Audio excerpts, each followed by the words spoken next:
This is Hannibal here from thehannibaltv.com, and today, as my special guest, is one half of the legendary tag team Demolition. Held the WWE tag team titles 3 times. He also held NWA tag team championships. He was also the Repo Man, Blacktop Bully, and several other gimmicks that we'll get into today. None other than Barry Darsow, Demolition Smash, all the way from Minnesota. How are you doing today, sir? I am doing unbelievable. It's good to see you again. I haven't talked to your senior since I was up there. I don't know, what was that, about 3 years ago? Yeah, 3 years ago, you guys did a couple of events up here, and I was impressed at how thick you still were. You still looked like if someone tried to mess with you, you would definitely smash them. Well, 3 years ago is different than now. Now I'm a little thicker down here than I was in the arms, but yeah, this COVID's kind of had me stuck in the house, and now they closed my gym down again here, and and all that. But I'm feeling the aches and pains a lot now that I'm not in the ring anymore or any of that kind of stuff. Oh, really? They've closed the gyms back in Minnesota, so you're one of the states that is more strict than, let's say, Texas or Florida. Yeah. In fact, I think they're going to open up probably after Christmas again, but it really spiked high here in Minnesota, and they closed all the restaurants, everything. You can just do takeout. And then now I just got an email from the fitness club that they're going to open up at the end of the month. So now all of a sudden, all of the COVID-19 has really went down a lot in the last 2 weeks. So at Thanksgiving, it was at its peak. It was really bad. The hospitals were starting to fill up and everything. So it's opened up now, and people in Minnesota do a pretty good job with the masks and all that stuff. And it's not like New York where there's so many people. But it was a big problem here. And you also had that other problem earlier this year with all those terrible riots that were going on. Oh, terrible! I just don't understand how people can wreck people's businesses.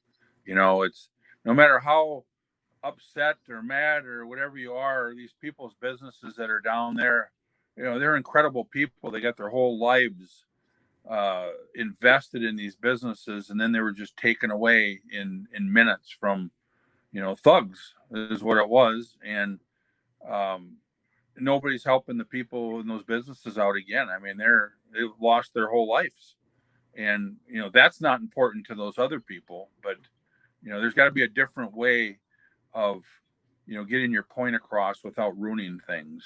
I believe. Did you have a printing business at one time there? Yeah. I owned a business with a longtime friend of mine. We've been best friends since like 7th grade, and we started the business 15 years ago. So for 14 years, we've both been in there, 12, 14 hours a day. And last January, I sold it to my niece and nephew. So they've been running it, they bought it at the worst time with the COVID-19 coming up, but they did a really good job this year. And in fact, last night we just had our year-end meeting on what they can do better and, all that kind of stuff. And they're doing really well. So I'm kind of retired now. I'm just going out and, I was going to do a lot of appearances. We had we probably had 20 different appearances all lined up during this COVID, and a lot of them were in Europe and New York and everything. So we canceled everything. So when you emailed me to do this, it was like, yeah, let's go. I want to get back to work a little bit here. So thank you for having me on. But yeah, I sold the business and I loved it. And it's a different animal not having to go to work every day. And I'm busy all the time though. So in fact, I don't even know how I did all this stuff that I'm doing now with a full-time job like I had. Yeah, it sounds like you kept extremely busy because you were still wrestling almost every weekend, it seems. Yep.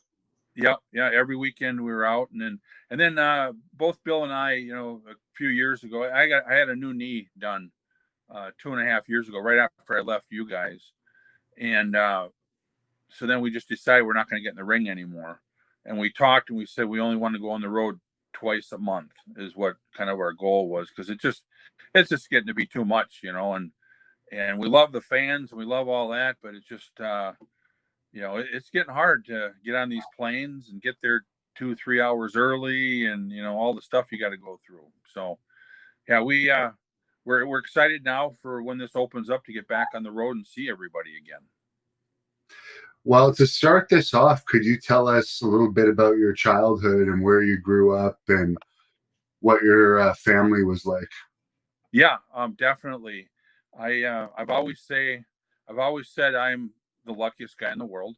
I grew up in Robbinsdale, Minnesota, and my mom and dad I guess we were kind of like the Leave It to Beaver family. I got a brother and a sister, and my mom and my dad, and we grew up not with a lot of money, but we had a cabin, and both my mom and dad worked, and um, they instilled a lot of good things into us. But then by the time I got into sixth grade, they divorced, so then it was just my mom, and I was always in touch with my dad, but he wasn't involved very much with the family anymore. So we didn't have much money at all. My mom worked all the time and took care of my brother and my sister and myself. And I was always in sports. I played hockey, baseball, and football. And I don't want to brag, but I was pretty good at all of them. And my mom went to pretty much every game I had. My brother and my sister also did. So I was very lucky. I had a lot of backing that way. And with not having any money, and now later on, I realized exactly what my mom went through. She didn't make much money, and she always bought me the best skates, the best hockey sticks. Um, she really thought that the sports were going to be what was going to help me in my life, and which it did. And I've thanked her over the years because I've realized what she has done for me. And when she was spending all that money on me through all my sports, um, my brother suffered, my sister suffered. So my brother, he ended up, when he was in like eighth grade, ninth grade, he ended up getting a job. So he'd go to school and then he'd go work at a gas station and he'd do everything to help the family out. So that's the kind of brother I had. My sister was the same way. So um, I guess being young, you don't realize that, when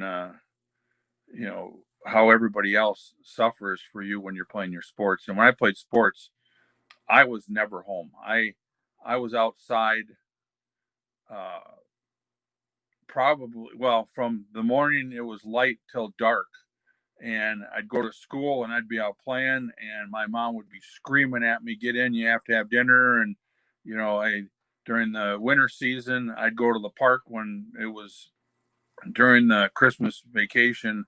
I'd go down to the park early in the morning. I didn't come home till 9 10 o'clock at night, and that was just how it was. And I had great friends, and we did everything together. Um, so then it ended up being where baseball was probably my best sport. I played little league, Babe Ruth, and then right before high school, I played in the Mickey Mantle League, and I ended up I had a 744 batting average, so I could hit, and I had a lot of home runs. But I ended up playing hockey when I was in ninth grade. I played varsity hockey for the high school, which was a really big deal here in Robbinsdale. And then I was recruited by Herb Brooks to play hockey for the Gophers, but then I ended up signing for football at the University of Northern Iowa. So once I got there, I ended up staying a year, and they moved me to a position that I wasn't happy with. And when when I left there, I got with one of my best friends and he was going to school up at Moorhead State. And I went up there and I moved in with him and a couple of his buddies. And then I ended up having a couple of jobs, but I started really training hard. I got on the powerlifting team at the YMCA up there in Fargo, North Dakota, trained with a few guys up there, and got into quite a few powerlifting contests and had a very good deadlift and squat. And my bench got a lot better probably 3-4 years later, but I'm thinking that was kind of lacking because my deadlift and my squat was so good. But anyways, after a year or two up there, I came back to Minneapolis and I started working at a bar down here, Grandma B's, and that's where Rick Rude and both the Road Warriors were working at this bar. So it was a pretty rough bar, and at that time I was probably 6'3", about 270 pounds, because I had to be under the 275 for the powerlifting contest I was in. I was a heavyweight and not a super heavyweight. So anyways, it ended up being where a bartender there, his name was Eddie Sharkey. He was a professional wrestler for years, and he was in Vern Gagne's territory. And he pulled us aside one day and he says, "Hey, Barry," he says, why don't you want to get into wrestling? I said, yeah. So both the Road Warriors and Rick Rude and myself, we ended up starting wrestling with Eddie Sharkey, and that's how everything got started. But I always wanted to write a book on my childhood, from how hard I worked in every sport that I did. It was like when I played basketball in the yard, we had a basketball hoop. My brother used to always tell me, "Barry, you got to shoot 100 shots a day to be good." Well, I shot 500 shots a day. And then they wanted me on the basketball team. Well, when we played hockey, he says, "Well, you got to be outside and you got to skate every day for an hour a day." Well, I was down there 8 hours a day. And I mean, that's how everything was. And I always, my favorite movie was The Sandlot.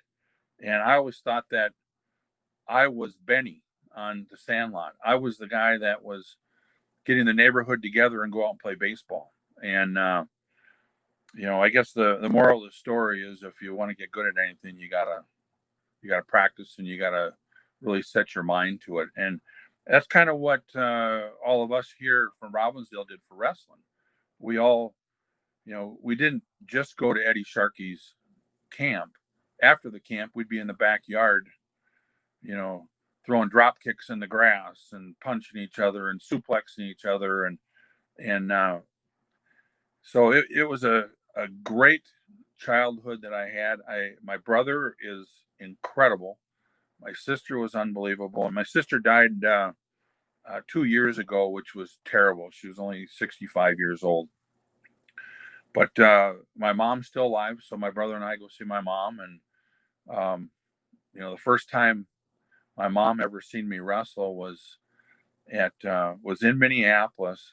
I was probably already wrestling for 15 years or so, and I called her up. I said, "Mom, I'm going to be in Minneapolis. I got some tickets for you and my sister, front row seats." And she always said that she never wanted to watch me wrestle. Well, I talked her into it. She went down there, and I was wrestling the Road Warriors and the Ultimate Warrior. And we were in a 6-man tag, and I ended up getting an elbow from the Ultimate Warrior and knocked out 2 of my front teeth. When my teeth came out, they just happened to fall right next to my mom. My mom about had a heart attack back then. That was the last time she ever watched me wrestle again. So anyways, that was my childhood, and great time. The fans on here always like to hear about personal best lifts. Could you tell us about some of your best lifts in bench press, deadlifts, squats, and maybe shrugs, because I know you got those giant traps? Yeah. Well, I had quite a few partners training, but the one that was my best partner I ever had was Wayne Bloom. And Wayne Bloom was in high school, was this skinny, tall kid where his knees were bigger than his legs kind of a guy. And he was a basketball player. But by the time I hooked up with Wayne, and he went to Cooper and I went to Robbinsdale, that was the names of the two schools that are there. He used to train at Jesse Ventura's gym, and I trained at Jim Youngner's gym, the gym. And that later on, the Road Warriors ended up owning that with Jim Youngner. So Wayne was like I was when he had his mind set to something. He really pushed it. So I was just getting into powerlifting, and I knew Wayne from different friends and everything. And I went to Ventura's gym and said, "Hey Wayne, you and I got to start training." And he says, "Yeah, I'm going to be leaving here. I'm going to go to the gym." So we ended up starting to train, and I was at that time probably about 250 pounds, and Wayne was about 210 pounds. But Wayne was super strong. And after about a year of training, we ended up going to our first meet. And I can't remember the numbers of everything that we've done and everything, but Wayne could deadlift more than anybody that I ever seen before for how old he was, and him and I are the same age, and for what his body looked like. So we ended up naming him Wayne the Train Bloom. His goal was always to beat Jim Cash, and Jim Cash was, and don't quote me on this, but from what I can remember, he was a 220 pounder, and he could deadlift. I think he was at like 849 or something like that. Yeah, I think that's what it was. Well, Wayne, he was deadlifting at this time probably about 750 pounds, and he was 200 pounds and skinny. And I always looked at Wayne and I said, Jesus, here I'm 250 pounds and I'm doing the same as him. He's stronger than I am. So he pushed me a lot. So I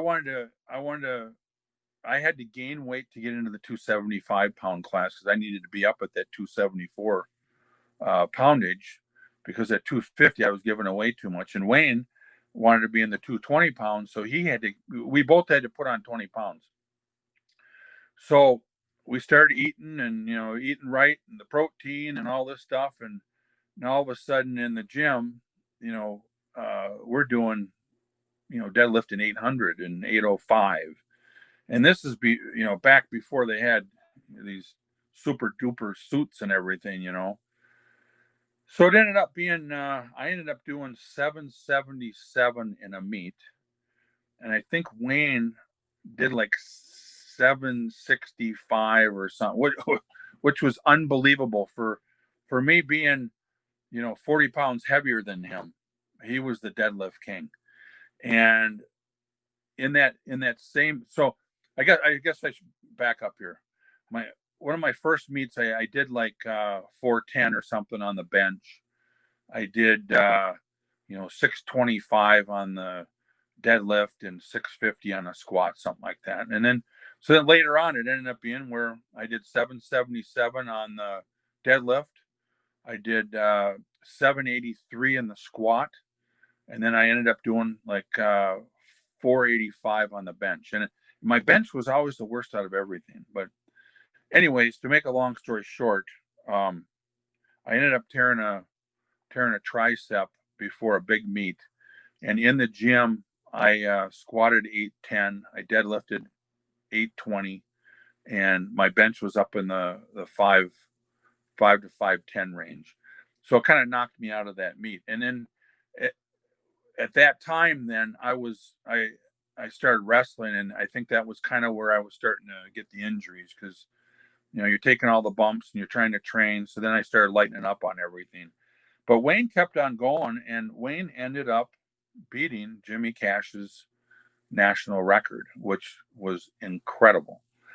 So as I got into wrestling, then pretty soon I couldn't really squat heavy anymore. I couldn't deadlift heavy anymore. And then I was down in New Zealand, and on TV there, I told the promoter that, when I was deadlifting, and he said, yeah, right. All these wrestlers always say that. Well, he put 700 on the bar down in New Zealand, and no warm up or anything. I deadlifted that quite a few times, but I used to deadlift 700, 15, 20 times pretty easy.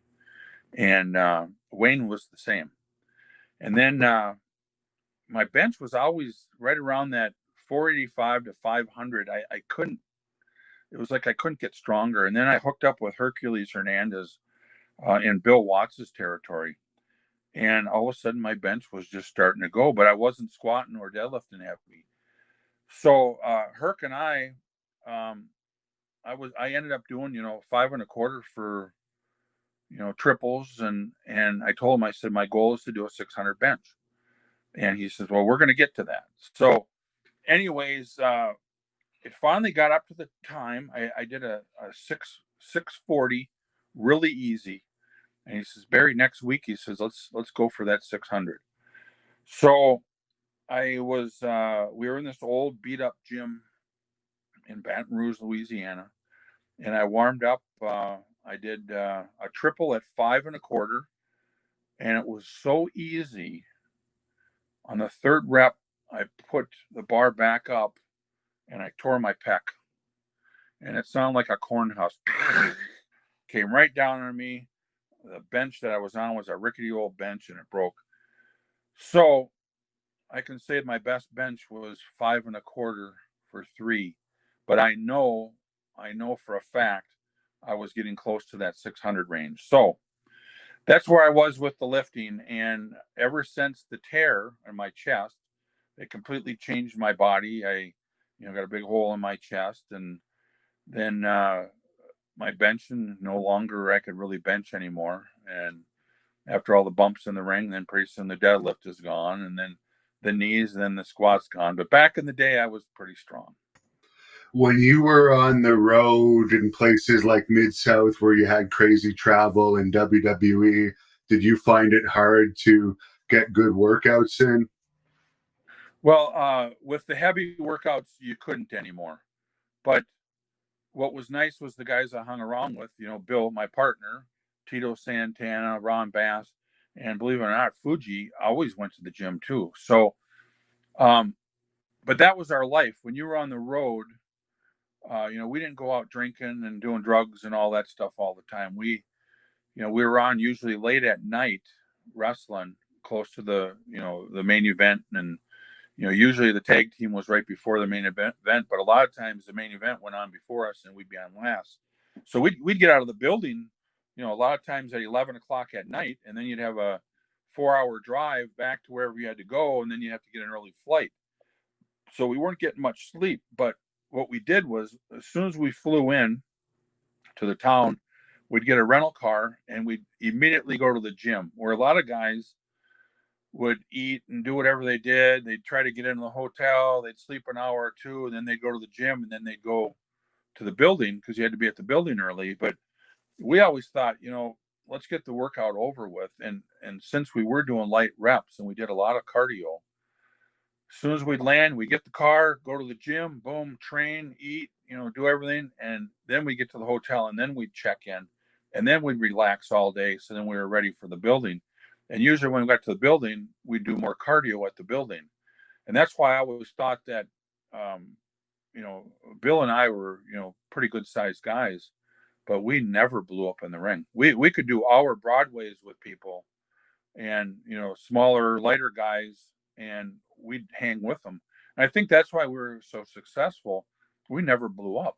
We would try to blow the other guys up, and we'd laugh because here were these two big old guys. And, but training was really good for the situation that we had. And, every different situation, you had to train a different situation. When you're on the road with no sleep, you had to go light, or you had to sleep before you trained. And when you went home, you tried to go a little heavier because you were getting sleep and you were eating right. But yeah, the key was a lot of cardio and a lot of light light reps and get a good pump and get the heck out of there. And you were at Robbinsdale High School, as you mentioned, with I think that whole crew of wrestlers, which I think is the biggest crew of wrestlers that ever grew up together. Do you have any stories about going to high school with all of those guys? Well, we were all in different grades and different ages. Um, uh, when we say we're all from Robbinsdale, some of us were from like Cooper, like Wayne was from. Some of us were from Irondale, like Animal was. Hawk was from Minneapolis. Um, we all say we're from Robbinsdale because we were all kind of in that within probably 5 miles of each other, and everybody has heard of each other or known of each other. Kurt Hennig was 2 years older in school than I was, and John Nord was a year older than me. Wayne Bloom and we were in the same grade. Tom Zink, he was a year ahead of me. Brady Boone was 2 years ahead of me. Rick Rude was 2 years ahead of me. Animal and I were in the same grade. And then you had Jesse Ventura and you had Bob Backlund and, Scott Norton. He went to the same school that Hawk went to. And, there's so many of us. We were all rivalries in high school. And what's funny was, I was always in sports, and a lot of my buddies who we lifted weights with and everything weren't in sports, but they watched everything. So Wayne Bloom was at Cooper, and Robbinsdale and Cooper were the two biggest rivalries for Robbinsdale. Well, all of us used to fight those guys in high school. And a lot of times, like during the hockey season, you'd have the hockey game, and all of a sudden there'd be fights in the stands, and it'd be all my best friends were fighting each other. And, Wayne and his best friends, they were fighting each other. And, thank God I wasn't out with them. I was at the rink playing hockey because these guys would come to school and they'd have black eyes and this and that. But we all ended up becoming best friends, and half of them were the wrestlers. And then we'd always hear about the guys that are in Minneapolis. It's like there's rivalries, and Rick Rude would always say, "Hey, there's a couple of guys that were fighting up at the McDonald's in Robbinsdale." So then we'd meet these guys and end up being Hawk and his friends and Norton. So it was like we were always in the same group, but we weren't in the same group, and we didn't know that later on in life we were going to be best friends. And we all got into wrestling, and wrestling's just such a bond. We were best friends. And it's terrible that all these guys have died at such a young age. I mean, I look at my son, he's 33 years old, 34 years old, and he's got 3 kids. And, all these guys have kids, and just what their kids are missing out with their grandfather and their dad is, I mean, it's really sad. And I miss every one of these guys. It's just incredible. How's John Nord holding up? Because last I heard, he was having a lot of issues and in and out of jail related to DUIs. Who's that? The Berserker John Nord. Oh yeah, John Nord. He's always had those demons that gets him. And I'll tell you, out of all my friends, I mean, they're all great guys. John Nord is probably one of the best hearted guys out of anybody. If you called up John and said, "John, hey, I need a favor," where he'd be the first one that was there. And that's how John was always. And growing up, John was just, he was, I don't even know how to explain it. He was just this big old huge teddy bear guy. And it was funny because his whole family, they're all big people and strong people and everything. When you go over to their house, they had a dog named Satch that was a Saint Bernard that was huge. He was a Nord. But anyways, Johnny trained really hard. And one time we were at the gym, he says, "Hey Barry," he says, and this was before we got into wrestling. He says, "Barry," he says, "I just read this article on a back workout." And I said, "Yeah." He says, "Oh yeah, I can gain like 5 inches in my back in one day, you know." And we were laughing at him. And so he says, "Yeah, it's an 8-hour workout." So John was in there, and it was like every 10 minutes he had to do these pull-ups, and then he did that for like 2 hours, and then he'd do deadlifts, and then he'd do that. And dang it, when he was done, his back, he grew like 5, 6 inches on his back. And he had the biggest back that out of any of us guys. He could take and he'd do pull-ups behind his back with 100-pound plates between his legs. And then he'd come in and he'd say, "Hey, I got this way of gaining 3 inches on my arms in one day." And we'd all laugh. And he did. He'd measure them. And at the end of the workout, he had like 3 inches on his arms. He had, when we were in high school, we were just getting out of high school, his arms were bigger than Arnold Schwarzenegger's, and they looked better than Arnold. So Arnold Schwarzenegger was down in, he came to Minneapolis, and he was down at a place called Dayton's. And so Jim Younger and Nord and myself, and I think Bloom was there. We had about 5 or 6 of us. And we said, "Hey, let's go down and let's meet Arnold, and let's get your bicep out there and put the two biceps together." Well, Johnny pulled out his bicep, and Arnold went, "Holy shit." And Arnold wouldn't take his arm out, because at that time, Johnny's arm was bigger than Arnold's. It was huge. So, anyways, but back to later on, we always, partied heavy, drank beer, and we were the good old boys. And John always had his demons with drinking. And, and I'm sorry if I was maybe part of it, but, I always had a drinking problem too, but I could quit.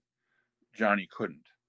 And later on in the years, John, got a DWI, and then, he had other problems, and then another DWI. And it ended up being where, in Minnesota, you had, 3 strikes and you're out. And, I can't remember all the details of everything, but it ended up being where he went to jail.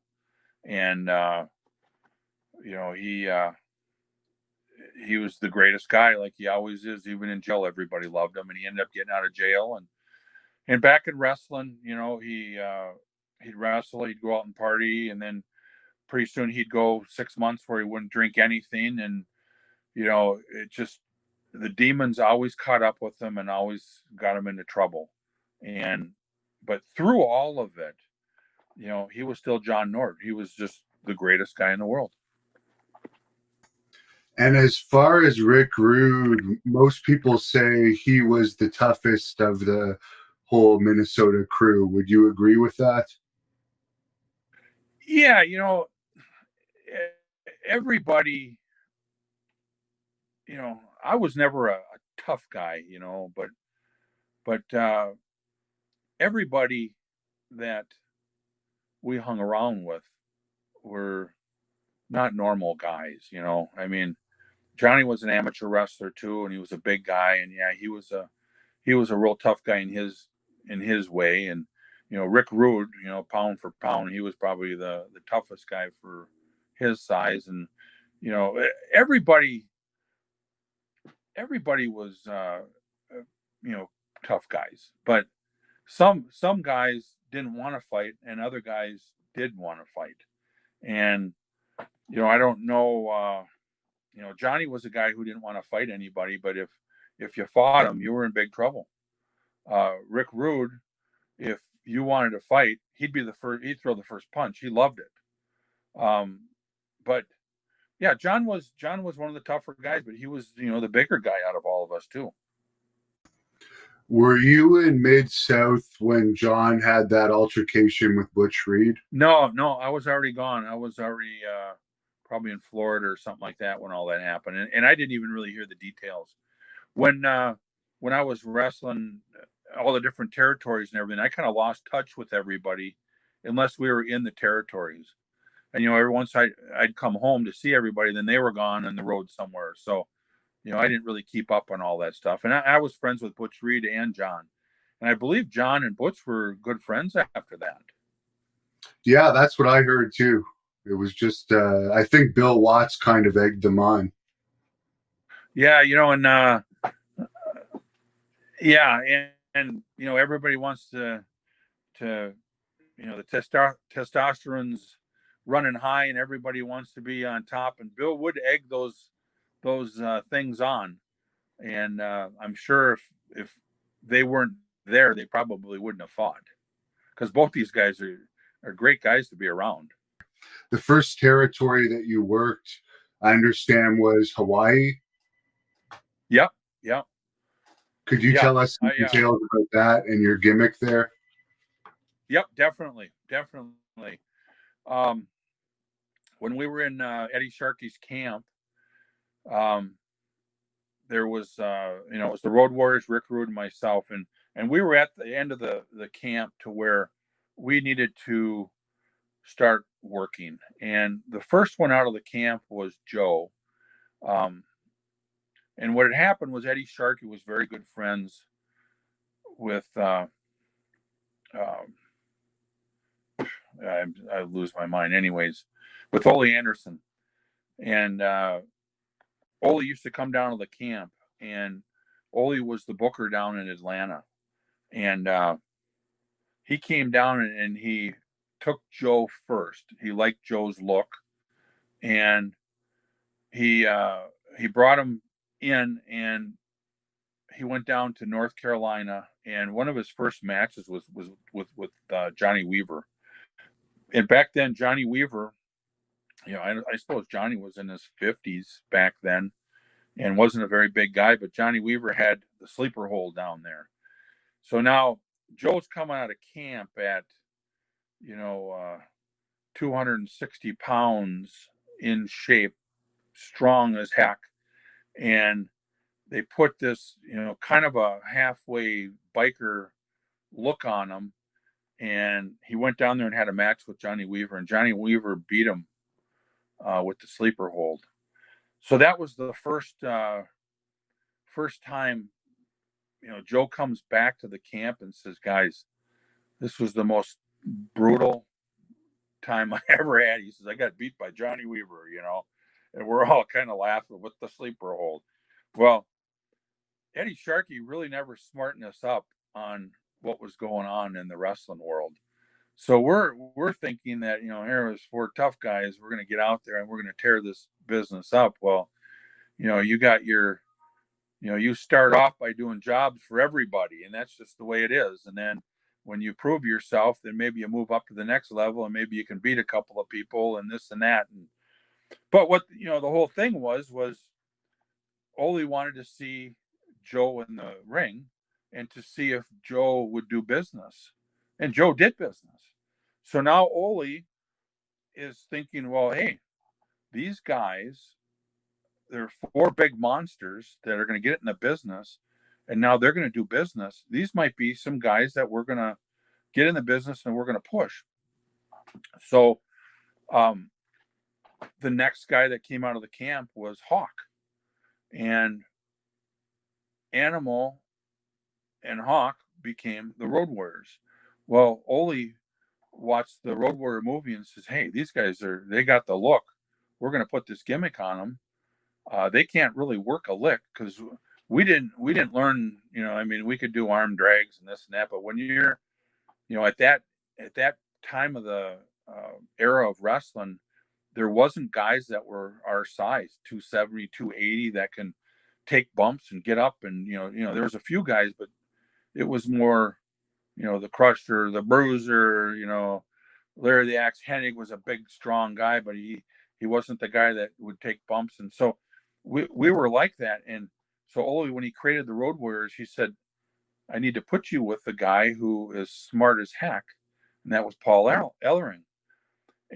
And Paul showed them, you're just going to mow through everybody. You ain't working with nobody. And eventually you're going to get over. Well, while this was happening, Ole was looking for a spot for me. And he was looking for a spot for Rick Rude. Well, Rick and I got together and said, hey, let's go out and let's just call some promoters and see what we can do on our own, and let's have Ole, can call us when something opens up, because the Atlanta territory was a big territory. So Rick called up Al Tomko or whatever up in Canada, and I called up Stu Hart up in Canada, in Calgary, and Eddie told me, he says, here's his number, and Stu's a great guy, and he'd be a good guy for you to go to in that territory. He says, because in Canada, they had a lot of big guys, and you'd be perfect up there. And he says, and then you can go through his camp and learn the other stuff that you're not learning here, and those guys are in order to work out perfect. So I I called up Stu Hart's house, and I didn't know this at the time, but Dean Hart was Brett's brother. And Dean Hart, he was a heck of a ribber. Well, he made like he was Stu Hart. And I was talking to Dean thinking he was Stu. And he was asking everything about me. And like the story I just said. And he says, well, hey, I got some openings in Honolulu, Hawaii. There's a big show coming up at the Blaisdell. And he says, I work with Liam Maivia. And he says, I can't guarantee anything, but it's a great territory. And why don't you go out there and start out there? So I said, you know what? I'm thinking to myself, hey, what a great place to start. Honolulu, Hawaii. I've never been there. I could quit the bar anytime, and I can get a bouncing job out there if I have to. I can just stay and live out there for a month or two and see what happens. So anyways, I talked to my mom. I said, Mom, I need to borrow a couple of $1,000. And right away, my mom is the greatest person in the world. She gives me the money. I buy a ticket. Stu Hart gives me this address to go to. He says, go right to this address, and there'll be a van there waiting for you. So I go out there and land in Hawaii. It's gorgeous. I get there, like 10 o'clock in the morning, and I'm waiting for this van at this address, and there's no van that comes there or anything. And he says to me, he says, and if nobody goes there, go over to the YMCA. He says, that's where all the guys are. So I go to the YMCA in Honolulu, and I thought, well, shoot, what a place. I'm going to train. I'm going to, see what's going on. And anyways, so I'm training there, and all of a sudden I see this guy come in, and it's Mark Lewin. And I remember Mark Lewin from TV, and I go over and I say, hey, Mark, I said, my name is Barry Darsow. I'm from Minneapolis. I said, I came into town to wrestle at the Blaisdell, and I said, nobody picked me up over there. And he says to me, he goes, well, shoot, the Blaisdell isn't up. The show ain't for 2 more months, almost 3 months away. So he says, who'd you talk to? And I said, I talked to Stu. And he said, you sure you talked to Stu? And I said, oh, I think so. So this whole time I'm thinking I talked to Stu Hart. Well, anyways, I got to be friends with Mark Lewin, and I got an apartment there, and I trained every day with Mark Lewin. And he says, hey, we got a trip to Tonga and Samoa, and we're going to go to New Zealand. He says, you want to get on that tour? I said, yeah. I said, but I've never had a real match in front of people. And he says, well, this is the perfect one to go on. So we end up trying to figure out a gimmick for me.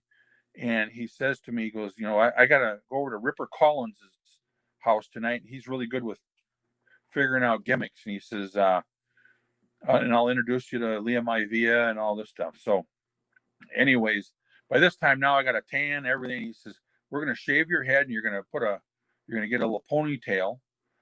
And he says, you got any buddies? And I said, yeah. I said, I got a good friend of mine that I've been talking to that wants to fly in. So I flew in another one of my friends, and we were the Mongols. And he was Zeke Mongo, and I was Czar Mongo.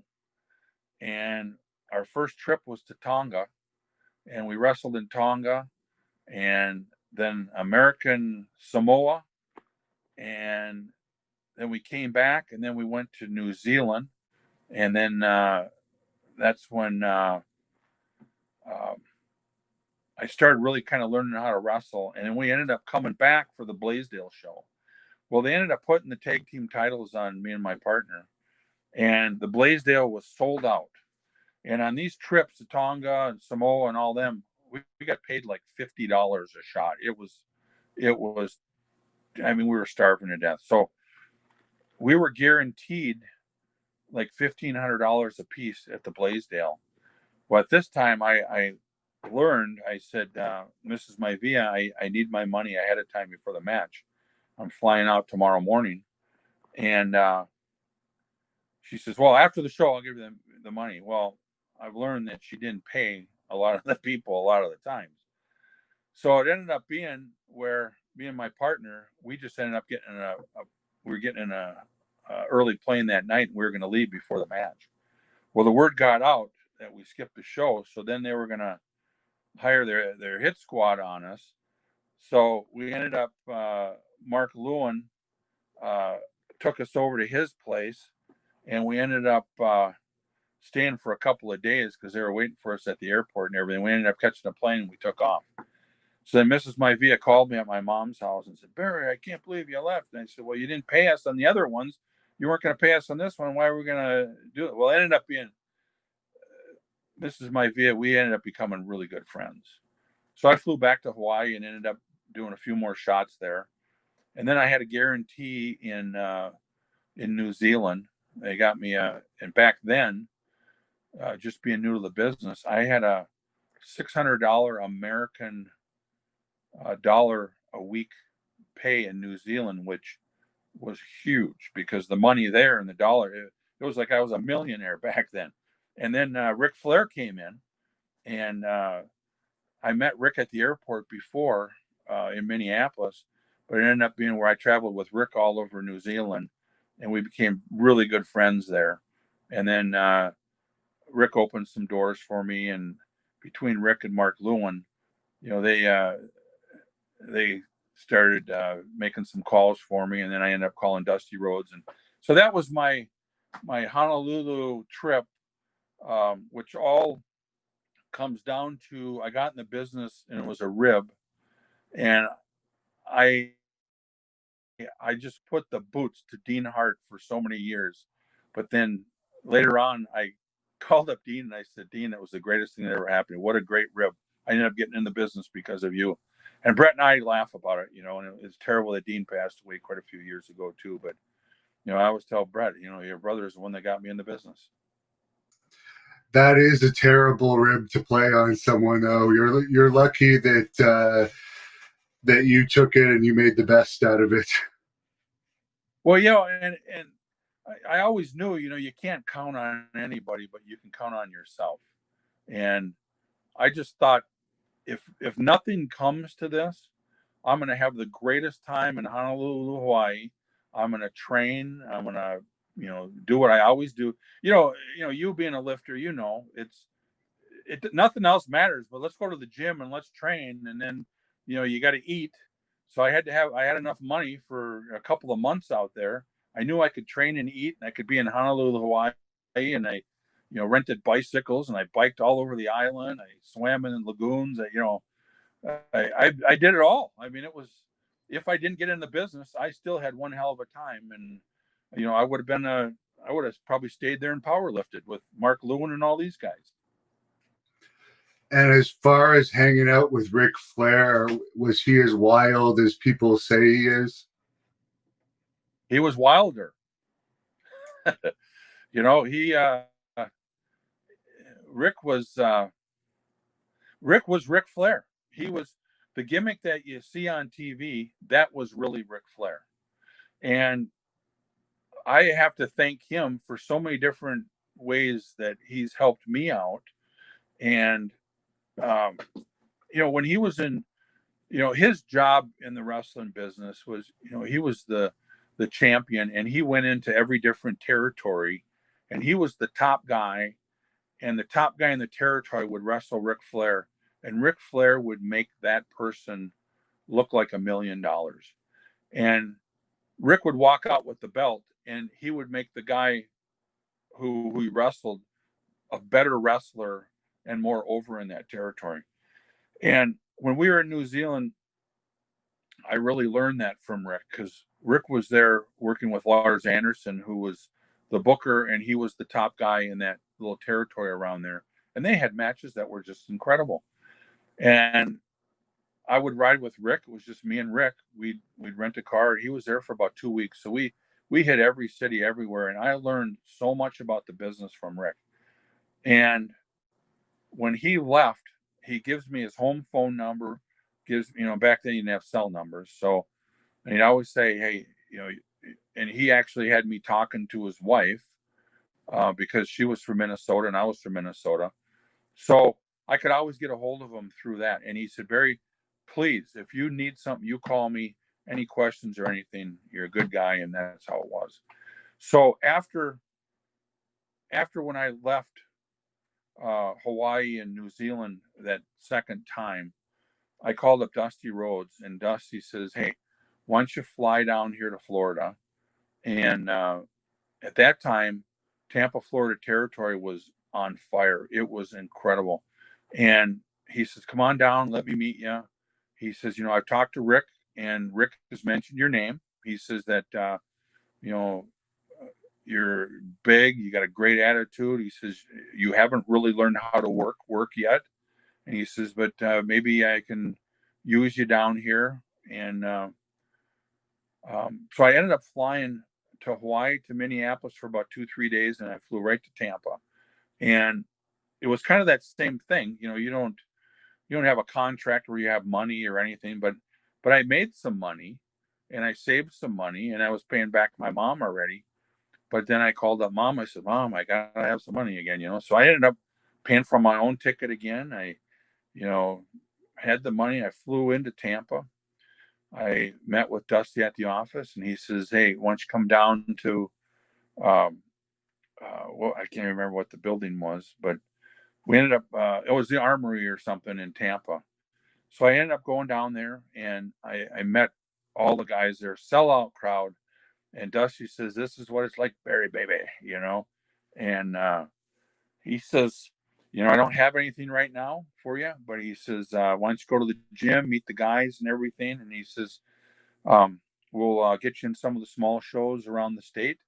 And he says, we'll get you going. So I was training there again. I had a couple of great friends down there I met at the gym, and we were training. I had an apartment down there, and Dusty calls me up. He says, Barry, he says, I don't have anything for you right here. He says, it's going to be about 2 months. He says, if you want to wait, you can. But he says, I got a call from Ole. He says, and Ole knows you from the camp. He says, if you want to drive to Atlanta, he's got shots for you right away. And I said to Dusty, Dusty, what do I do? And he says, I think you got to go with Ole. And then I called up Rick, and I said, Rick, what do I do? He goes, oh, go with Ole. He says, I'll call Ole. So he called up Ole, and then about 3 days later, I was in Atlanta, and right away, Ole says, good to see you again. He says, Rick called me up and had some really good things to say about you. And he says, I got a shot at, I want you to wrestle. You and Stan Hansen are partners, and you're going to go against the Road Warriors in about 2 weeks. He says, at the Omni. And I'm thinking to myself, holy shit, the Omni, that holds about 30, 40,000 people. I don't even know how to wrestle. I wrestled in Samoa and Tonga and New Zealand, and after seeing these guys out there, reality sets in. But then I'm thinking, well, if the Road Warriors can do it, I can do it. So Ole says, we got to put a gimmick on you. He says, your new name is Man Mountain Darsow. So he put me in these jeans and a flannel shirt, and I carried an axe around. And he says, and you're from Minnesota. And, Ole had a sawmill and all that stuff. So he was pretty proud of that gimmick on me. And he had me work a couple of shots in a couple of towns, and I did pretty good. And then it ended up being the Omni. And I look out there, and it's a sellout crowd. I'm in like the semi-main event with the Road Warriors, Stan Hansen, and myself in a tag match. and Paul Ellering's in the corner, and I look at Stan Hansen. I said, Stan, what do you want me to do? You know, he says, hit everybody with that axe but me. So I said, well, I could do that. He says, no. He said, this is going to be an awful quick one. He says, you come in that axe, or you come in with that axe. The Road Warriors are the heels. We're the baby faces. I'm going to come in doing my, all the stuff he does. You come in and swing the axe and don't hit me, and they're going to hit the skids. And he says, they're going to take off running, and we're going to be chasing them, and that's the end of the match. I said, that's the greatest match of all. He goes, remember this one, because he says they ain't going to be like this anymore. So that was my deal.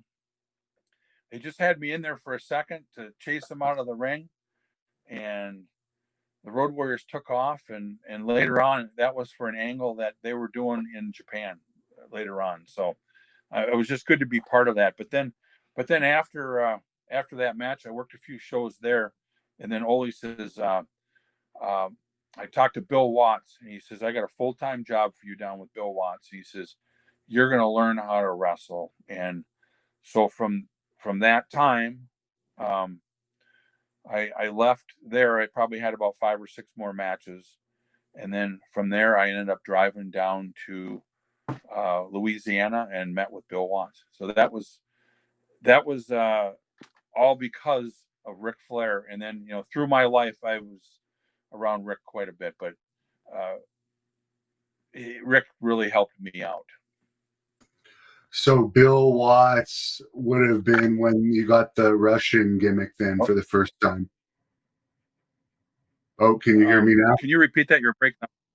Yeah, I can hear you now. Okay. So when you were working for Bill Watts, he was the one that had the idea to put the Russian gimmick on you, I assume. Yep. When I left Atlanta, I was Man Mountain Darsow, and I went down to Louisiana, and I couldn't do an interview at all. I could wrestle, but I wasn't a good wrestler. So Bill Watts ended up. He says, Barry. He says, I want you to really learn down here. He says, you got a hell of a body on you. You're a big young guy. He says, you're a good looking baby face, and we got to really figure this out. So he had me with Art Cruz and George Weingroff, and they ended up training with me before all the matches all the time, and really taught me a lot. And then Lanny Poffo came down, and then Lanny Poffo taught me a lot of, how to work like not a big 320-pound guy. Because at this time, now I'm a 300-pound old power lifter that I was in shape too at 300, but I was still lifting, pretty heavy. And so they taught me how to wrestle with more people. And I started learning how to wrestle more like a smaller wrestler, a quicker wrestler, learned a lot of those moves. So then I could end up working with everybody and have more stuff to do in the ring. So I ended up having, a lot of matches with those guys, Art Cruz and George Weingroff, in front of people. And I really got comfortable now. So then they had me do some interviews, and, I look back at the interviews and I go, what a slug he was back then, because it was really hard for me to be Barry Darsow or be a babyface guy. And I don't know if it was back from, when I was a kid, I was so good at sports. I never liked to brag, and I always felt like when I was doing these interviews, and still right now, I feel kind of strange talking about, hey, I was the champion 3. But I've learned that that's just what it is. So I had a hard time, and Jim Ross was phenomenal. He was the announcer down there, and he'd pull me aside and say, hey, Barry, just talk normal, and you don't have to be excited and all this. And I just thought, God, that was really nerdy. I mean, I just sounded like a goofball, and so I do these interviews, and they'd help me and everything. And finally, Bill Watts came up and he says, Barry, he says, this Man Mountain Darsow just ain't working. He says, how do you feel about being a heel? I said, thank God, make me a heel. Because now I can work. I can beat up these smaller guys. I can, have them make a comeback on me because I knew how to be a heel. That's what I was at Eddie Sharkey's camp. That's what I was in New Zealand and all that. So then now I felt a little comfortable. He says, yeah, but what are you going to do with me? He says, how do you feel about being a turncoat? I said, turncoat? He says, yeah, you're going to be a Russian sympathizer. You're going to be a guy from Minnesota who turns on America. You hate America. And you're going to take this red shovel and you're going to bury all Americans. And you're going to do everything you can to help Nikolai Volkov, because Nikolai is the greatest human being in America. And I looked at Bill Watts and I said, you know what? I like that idea. So he says, we're going to name you Crusher Khrushchev, and you're a Russian sympathizer. And I said, great. So now I'm trying to figure out, how I need to do this. And then Nikolai, he says, Barry, he says, you just be that guy from Minnesota. Just be mean and just say niet, niet, and agree with me. And we're going to make you the biggest heel in the whole United States. Because at that time, Russia and America, it was tough, And in those days, everybody believed wrestling. It was the real thing. There was no fake, no phony, no nothing. Whatever you did in there, that was real, and especially being down south. So I ended up doing a couple of interviews that, were easy because Nikolai did all the talking and I just agreed and yet, and, all this stuff. So one of my first angles was with Terry Taylor. And Terry Taylor back then, he helped me out a lot too. Terry was a great guy, and whatever was best for the match, that's what Terry Taylor was. And Terry Taylor was a hell of a worker. And down there, he was a big time babyface. So for me to go against Terry Taylor, that was a step up. Now I'm in the middle of the card instead of just, the first 2-3 matches. Now I'm all of a sudden, being something. So Bill says, we're going to put some heat on you and it's going to be ugly for you. But he says, are you ready for it? I said, you do whatever you want. So we ended up doing a deal where I had a match, or it ended up being Nikolai had a match with Terry Taylor. And Nikolai threw a rope around his neck, threw him over the top rope, and was hanging him. And we were in Alexandria, Louisiana. And I was outside and I was punching Terry in the stomach while he was hanging from the rope over the top rope. Now, this was one unbelievable angle for being down there. They wanted to kill us. So I'm punching Terry and Nikolai looks at me and he goes, knife. Well, a guy was coming to stab me in the back. I jumped out of the way. The guy took the knife and he cut the rope off of Terry Taylor, and he took a swipe at Nikolai and cut the laces off his boots. I took off running around the end and helped pull Nikolai out of the ring to get him out of there. We got out of the ring. The cops grabbed the guy. We ended up getting escorted. Terry sold this thing like a son of a gun. And from that day on, that was on film. It'd be great to see that. I was the biggest heel ever. And by me doing that, that ended up making Nikolai be more of a heel. And we ended up being a tag team then. So now I had the help from Nikolai. We'd wrestle Terry Taylor and whoever else I got help. It was like all my life I had people helping me out. And that's why I tried to always help people out if I could. But that's where I became Crusher Khrushchev down in Louisiana. And what a great territory. I really learned how to work down there. And by the time I left there, I could call myself a professional wrestler now, finally. I wasn't scared to go anywhere or wrestle anybody. Was that knife incident the worst fan attack situation you've ever been in? Oh no. I've had I've had quite a few. Um, you know, down in that territory, you know,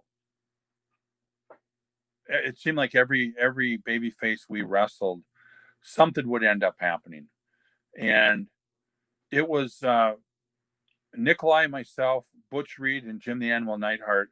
We we traveled together everywhere, and every night down there, it was always a heat finish. And you know, as a heel, Bill Watts knew that the heels are what made the people come out to see the match because they wanted the baby face to beat the crap out of the heels. And when I first got there, they had some pretty good crowds and everything. But by the time all this was going on, probably a year, half a year to three quarters of a year. By the time all this was going on, now they were selling out every building everywhere.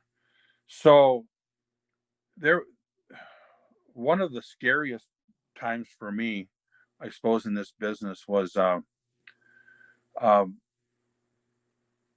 God, there was quite a few of them, but there was one night, me and Hacksaw Jim Duggan, we had a match in, and like I say, my memory isn't like it used to be, but we were in Oklahoma City, and we had a coal miner's glove match, and we were having a heck of a match, and it ended up being where Jim Duggan had me down, and he was climbing up this pole to get the coal miner glove, and he was almost to the glove, and Nikolai came down and pulled his leg down, and when he pulled his leg down, he couldn't get the glove. So then Nikolai, both of us started putting the boots to Duggan, and Nikolai hooked him from behind. And he says to me, because everything at that point was I listened to Nikolai. So Nikolai says, "Go get the glove." So now I'm climbing the pole to get the glove, and people were throwing beers and bottles and everything because they were. Duggan was going to beat me up and win the match, and it was my match, was the coal miner's glove match. So he's going to beat me at my own match. So I get up there, I get the glove, I put the glove on, and I'm getting ready to hit Duggan with this glove. And the cop outside, and you can feel when a riot's ready to start happening.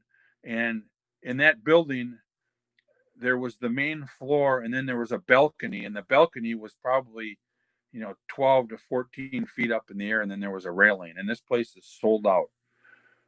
Well, the cop, he stands up, and I'm looking at this cop. He's a pretty good sized cop, and I'm thinking to myself, what is this guy doing? And I just happened to catch him out of my corner of my eye. And I took the glove, and it had a big steel hinge on the front of the glove, and I nailed Duggan right in the head, and boom, blood starts coming out, and I'm hitting Duggan, and Nikolai puts him down. Well, this cop, he takes this chair that he's sitting on, and he slides it in the ring. And I thought, well, this is great. I get the chair, and I start nailing Duggan with it. Well, the crowd is so pissed at the cop for giving us the chair. The whole crowd starts jumping on the cop, and they're putting the boots to the cop. Then they start coming in the ring. I said, "Nikolai, we got to get the heck out of here." And he goes, "You're right." And I ended up where the whole crowd, people from the balconies, were jumping off the balconies coming at us. And Bill Watts's rule was always everybody stays to the end to help everybody out. Well, now the guys from the dressing room are coming out. We're hooking and jabbing and putting the boots to all these people, fans trying to get us. And the only thing I thought of is if we don't get out of here and somebody, you know, leg dives us or knocks us down, we're dead. They're going to kill us because they believed that we did that to Duggan, and Duggan laid there. And with the guys' help in the back and us, we ended up getting out of the building. And that was probably one of the hairy moments. But there was quite a few of those. But to me, that one was probably the one that could have went bad fast. I know it's a different time now, but for any wrestlers watching, do you have any advice for being a good heel? Well,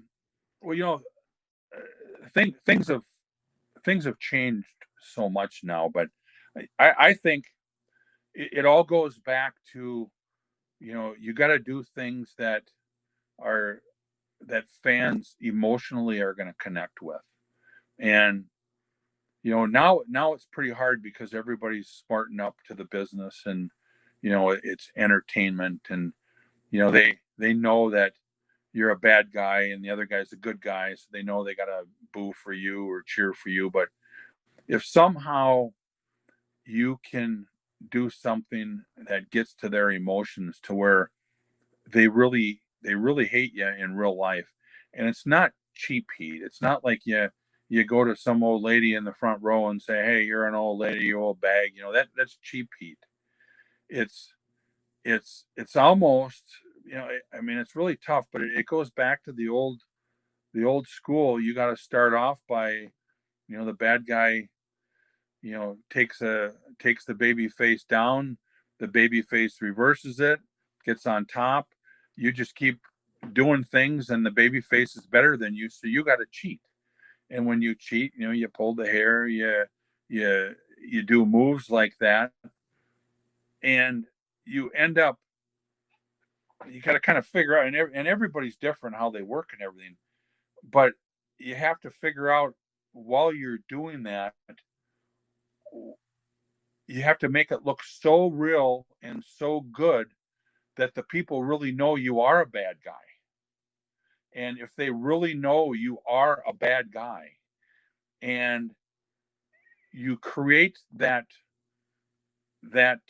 persona all the time, now it's a little harder. You got to do it on the internet, you got to do it on videos, and you got to do it in front of people. You have to act like that all the time. I think one of the worst things now is the heels. Now you have your match, and then during intermission you go out and you sell pictures and all this.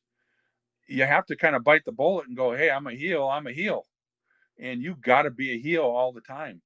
And eventually the people, when you walk out there, they're going to boo you, and not boo you just because you're a heel. They're going to boo you because they really do hate you. This guy really doesn't sign autographs for me. He really isn't a very good guy. And that's kind of, my whole career as being a heel.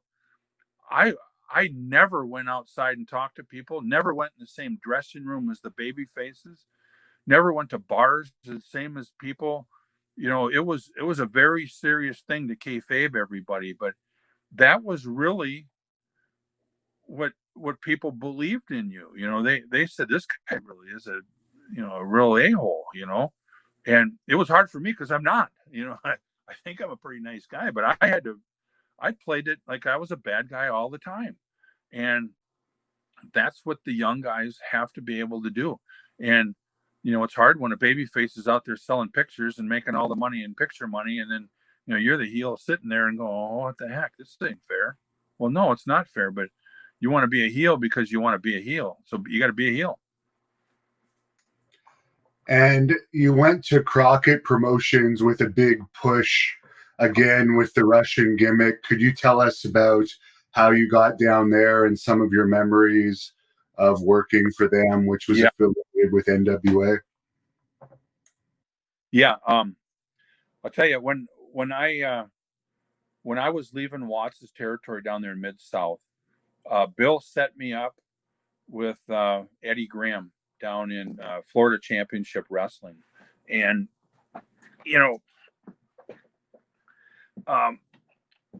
and like I was saying before, I really believe that now I was a wrestler.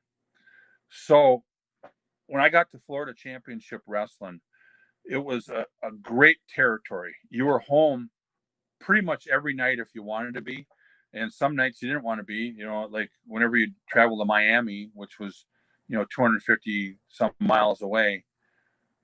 You'd wrestle there, and then you'd stay there and come back the next day, and then go to the town. I mean, it was such a nice deal, and we made some really good money down there.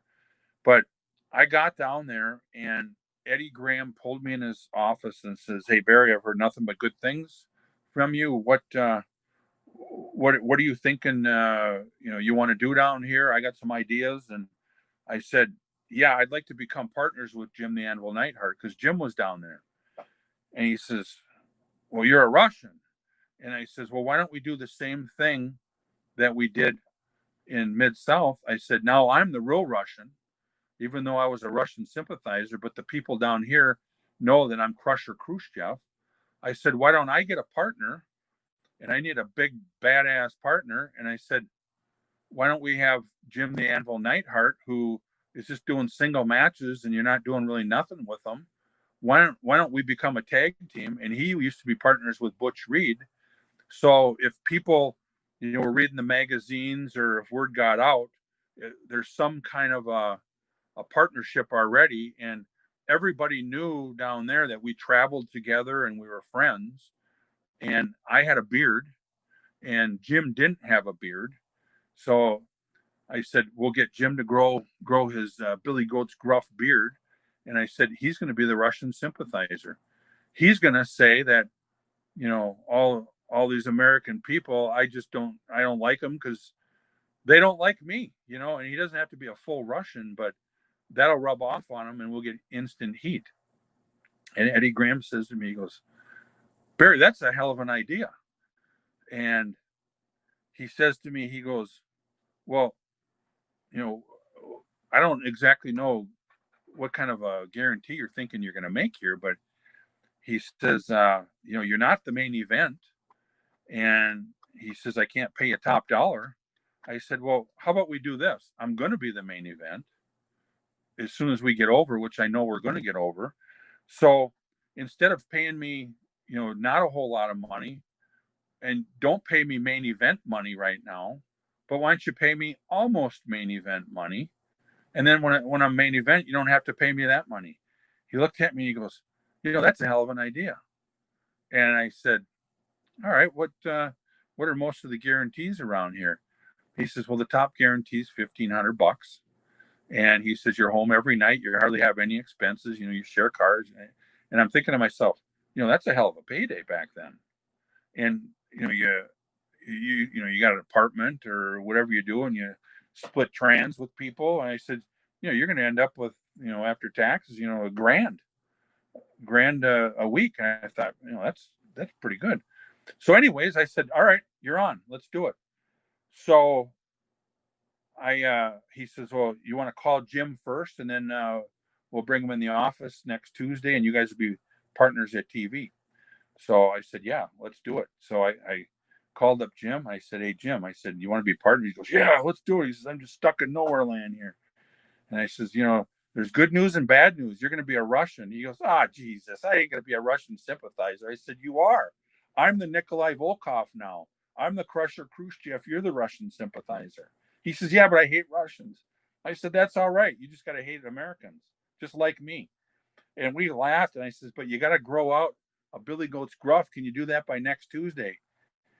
He says, "I can have the start of this thing." I said, "Well, start it." So anyways, we ended up being partners, and we were missing one piece of the puzzle, and we needed a manager.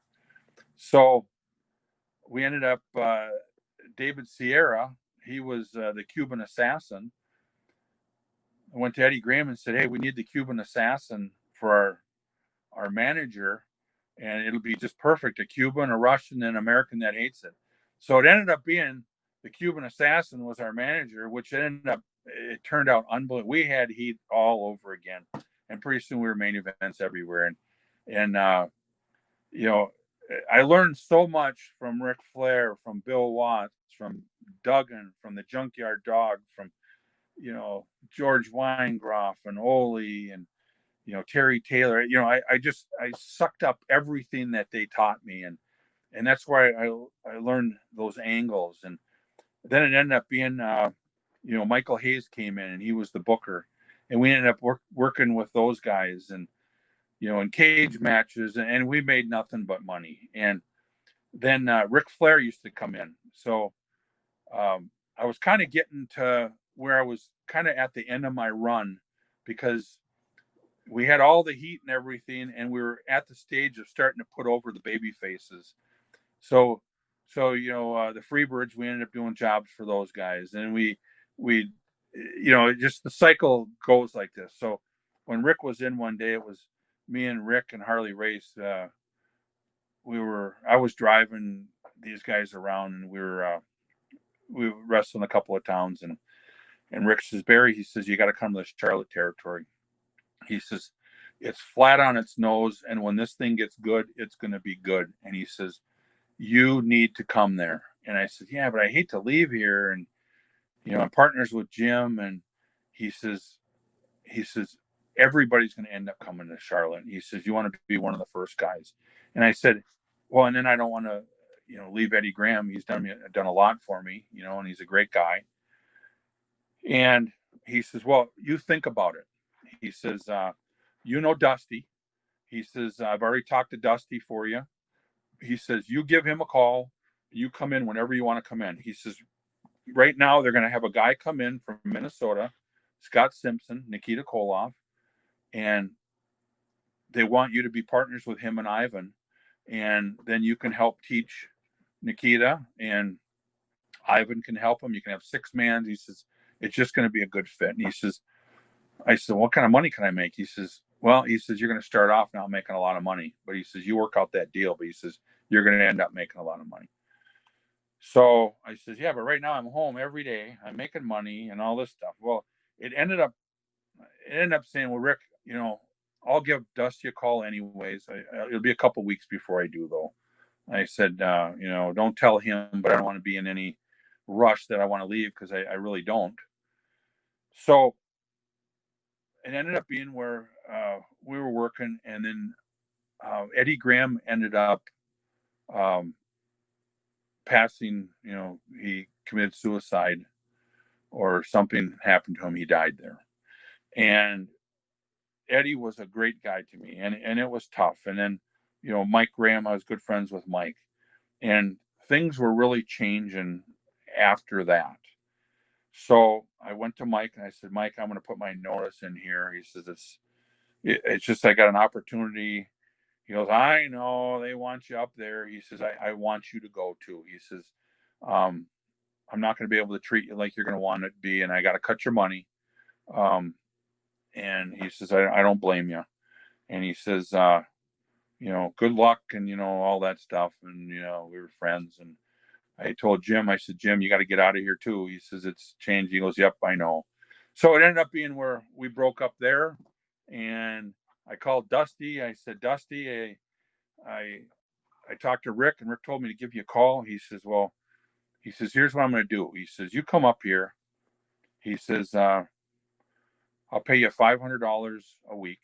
He says, you're going to be working your tail off. He says, we got some long trips, all that. He says, it's not much money. He says, if you hook up with somebody, you make yourself $100 a week or something. And, when it's all said and done, he says, but we're going to pop this territory, and you're going to be one of the top guys, and you're going to make great money. And I can't guarantee anything, but I'm just telling you, you're going to make it.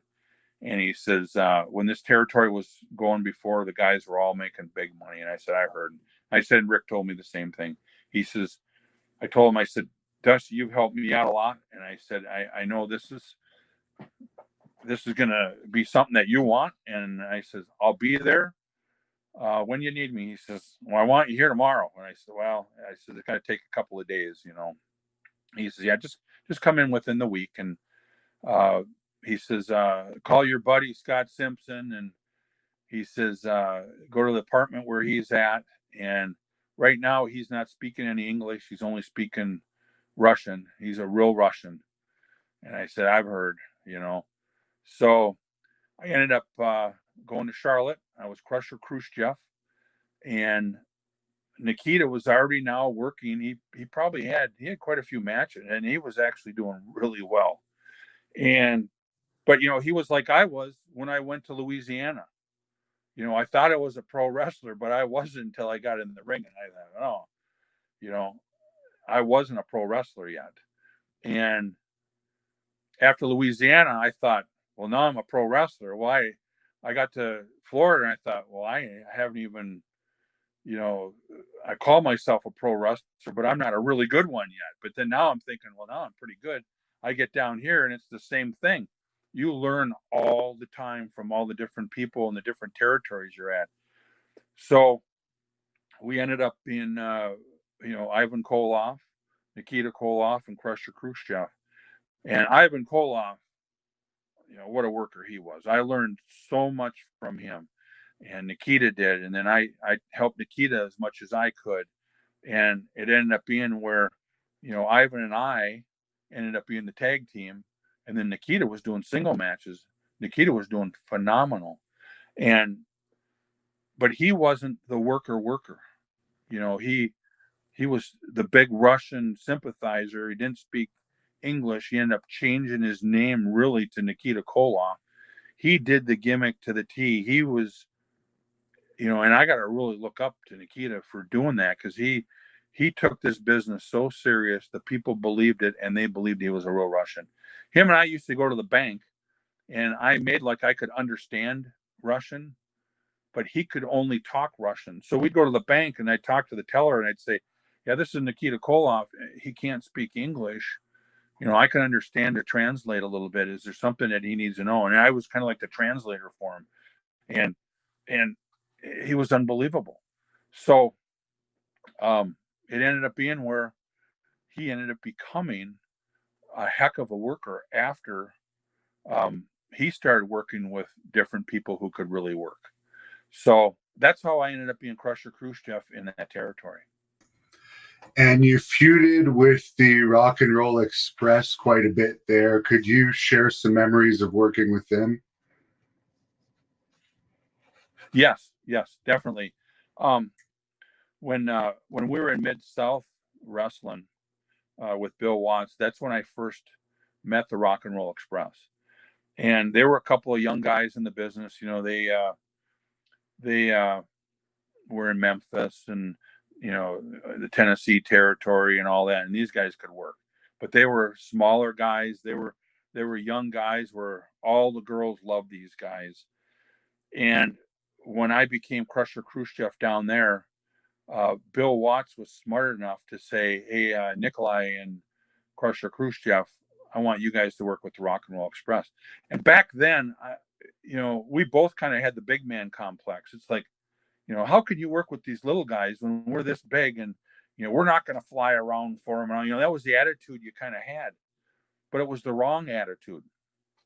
Bill Watts taught us that you act like the big guys, but when it's time for the smaller guys to make that comeback, you fly for them. He always taught me, put these guys over big time, because then that makes you a better heel. He had the philosophy. So we had matches with the Rock and Roll Express that were just incredible. And it got us over even bigger and got them over bigger. And then they ended up working with the Midnight Express. And now all of a sudden, the Rock and Roll Express were over so big, it was easier for the Midnight Express. It all balloons, and what a territory that was. So anyways, back to the Rock and Roll Express in Mid-South. So Ivan and I were doing tag matches with everybody, and we were establishing ourselves as a really good tag team. And we ended up winning the titles there, and they had the U.S. titles, and then they had the world titles. So I can't remember which one it was, but we had the titles, and we were going around, and I remember Dusty pulled me aside and Ivan, and he said, hey, I want you guys to have a title match with somebody, and I want you to have some unbelievable matches. Who would be the guys that you want to work with? And I told Ivan about the matches that we had with the Rock and Roll Express, and Ivan knew the Rock and Roll, but didn't know him. He knew him, but didn't know him. And I told Dusty, I said, Dusty, I think we should have matches with the Rock and Roll Express, and I think they should take the titles from us. And he looked at me and he goes, oh, you want to lose the titles? And I said, well, I think we need to lose the titles and we need to win them back. But I said, they're new in the territory, and I don't know exactly if it went this way, but it's kind of what I'm remembering. We ended up working matches with the Rock and Roll Express all over the territory. We had our Broadways with them. So it was me and Ivan against the Rock and Roll Express. We'd have, in every town, we'd wrestle them. It was an hour match, and then it was a draw. And then we'd have matches where right before the draw, we'd cheat and win. And then there'd be riots. And I mean, we'd have a hard time getting out of the building. And I remember one night we were in Washington, D.C., and it was a sellout crowd. And we were against the Rock and Roll Express. And it was like a 45-minute match. And it ended up being where the Rock and Roll Express had a big comeback on us, and they were going to beat us. And they were going to beat me, and Ivan somehow came with a gimmick and knocked him out. And we won the match and walked out with the titles. And the whole crowd is one of those deals again. They were ready to kill us. And we were walking out of the ring, and the lights were shining right on us. And it was one of those places where they had, an upper deck. And it was probably 25, 30,000 people there. It was a big, big night. And we're walking out, and you couldn't hardly see. And we were exhausted, tired. And Ivan was in front of me. So I was right behind him, and I'm looking up in the lights, and I saw something coming out of the balcony, and it was heading right towards Ivan. I jumped in front of Ivan, pushed him aside, and it hit me square in the head. And man, I thought it was like a bullet that hit me. I mean, it hit, and I started getting kind of dizzy, and I was ready to go down, and blood coming out of my head immediately. And Ivan grabs me and goes, "Oh, Crush," he says, "you saved my life," And anyways, he reaches down, and he picks it up, and we get in the dressing room, and I mean, I'm dizzy, and I'm thinking to myself, "Oh my God, what did I get hit with?" He pulls it out, and it's a hot dog, and it had a giant bolt in it. So the hot dog came, and you know how heavy a bolt was. That's what hit me in the head. And if the bolt would have hit me, it probably would have, I don't know what I would have done, but it ended up being I got probably 5-6 stitches and had a freaking lump in my head. But anyways, what ended up happening was, so we had these matches everywhere, and there was so much heat with these guys. We had a match in Spartanburg, South Carolina, and it was an hour-long match, but right before the hour, the Rock and Roll Express beat us. And it was a sellout crowd, and it wasn't a very big building, and it probably held, 6,000 people or whatever, but it was jam-packed. And when we lost the titles, the air came out of, it was so unbelievable. The cheer was so loud. Ivan and I were laying on the mat. I couldn't even breathe. It was like they took the air out of the room, and the Rock and Roll Express won these titles. And I'm looking at Ivan, I'm going, Ivan, I have never, ever heard a crowd like this before in my life. And even to this day, winning the titles in the WWE or the WWF, whatever, all the matches I've ever had, I never, ever had a pop like that before in my life that I've ever heard. And I crawled over to Ivan in the ring, and we were just laying there going, holy shit, what a match that was. And the whole dressing room bailed out and came up to the Rock and Roll Express and were congratulating them. It was like the biggest angle, bigger angle than I've ever been in or anything. And it was phenomenal. And we got out of the ring, and I said to Ivan, I go, Ivan, was that a hell of a match? And we both said, Jesus, thank you. And I thanked him. And, after they had their, interview out in front of the crowd and with all the guys, and interview in the dressing room with all the baby faces and everything. And, we were in our dressing room, they were in their dressing room, and the whole place emptied out. And we got together with them, and they thanked us. And it was like, that was the greatest moment in my life for wrestling at that time. And I don't even remember where we were at. Oh, it's the Rock and Roll Express. So, anyways, these guys were phenomenal. They would do anything you wanted to do, and you could count on them when it was time for them to make their comeback. You better be in shape because you were going to fly. And it was so fun because normally as a heel, you're calling the whole match and doing everything. With those guys, you could let them call it, and they called the match just like you would have called, but even wanted you to even get more heat on them. So, you know, one of my, in fact, the last match that I had after my new knee, you know, being at the age I am now, was the Rock and Roll Express. We were in Raleigh, North Carolina. So Ricky and Robert, I love those guys. Great guys. We always hear the stories of all the girls that the Rock and Roll Express had in those days. Are those stories true? I don't want to get into any of that stuff, but you know, um, the girls loved them. Let's put it that way. Everywhere they were at, the girls were just screaming. You know, it was unbelievable. But those two guys, I love them.